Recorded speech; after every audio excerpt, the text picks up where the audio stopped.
एक औरत, नाम था सावित्री, सिर्फ 28 साल की, लेकिन आंखों में पूरी जिंदगी का दर्द छुपा था। 1 साल पहले उसका पति किसी भयानक बीमारी से दुनिया छोड़ गया। अब ना कोई अपना ना कोई सहारा। एक छोटी सी झोपड़ी जंगल के किनारे, जहाँ से लकड़ियाँ काट के और गाँव में सिलाई करके वो अपनी जिंदगी चला रही थी।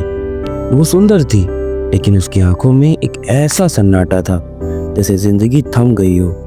एक दिन वो जंगल में लकड़ियां काट ही रही थी, तभी एक बड़ा सा बंदर आके उसके सामने बैठ गया। पहले डर लगा, लेकिन वो बंदर सिर्फ उसे देख रहा था, चुपचाप, जैसे उसकी कहानी समझ रहा हो।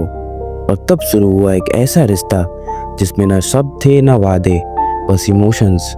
हर दिन वो बंदर आता, कभी फल लाता, कभी लकड़ियां काटने में मदद करता, और सावित्री के चेहरे पर एक छोटी सी मुस्कान आ जाती। वो फिर से जीने लगी थी। लेकिन फिर जो हुआ वो किसी ने सोचा भी नहीं था। एक बार मूसलाधार बारिश में उसने उस बंदर को अपने पास सुलाया, और कुछ ही दिनों में सावित्री को अपने शरीर में बदलाव महसूस होने लगे। वो गर्भवती थी। दोस्तों, ये वो पल था जहाँ सावित्री की कहानी में सब कुछ उलट गया। ना कोई पति, ना कोई संबंध, फिर ये गर्भ कहाँ से? उसने अपने दिल से पूछा, क्या ये बंदर मेरी कोख का कारण है? गांव में बातें होने लगी, लोग कहने लगे ये तो पाप है। और सावित्री हर रात उस बंदर की आंखों में वही गहरा दर्द देखती, उस दर्द को जो उसके अपने से भी गहरा था। फिर आया एक मोड़, जब एक सिद्ध बाबा ने उसे बताया, ये बंदर कोई आम प्राणी नहीं, ये एक दिव्य आत्मा है, एक ऋषि का बेटा जो श्रापित हो गया है।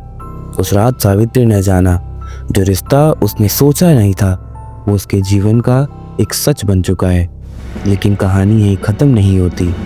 कुछ ही दिन बाद एक अंधकार का देवता काल केतु उसके बच्चे को मारने आया, क्योंकि उस बच्चे का जन्म काल का विनाश करने को हुआ था।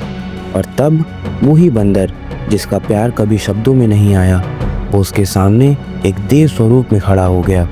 एक महायुद्ध हुआ, और अंत में उस बंदर ने उस राक्षस को मार गिराया, और सावित्री के गर्भ से जन्मा एक दिव्य संतान जो भविष्य में धर्म और शांति के एक नए अध्याय को लिखेगा। आज भी गांव के लोग सावित्री को याद करते हैं, ना केवल एक माँ के रूप में, बल्कि एक ऐसे प्रेम की मिसाल के रूप में जिस रिश्ते में शब्द नहीं थे, सिर्फ संवेदना थी।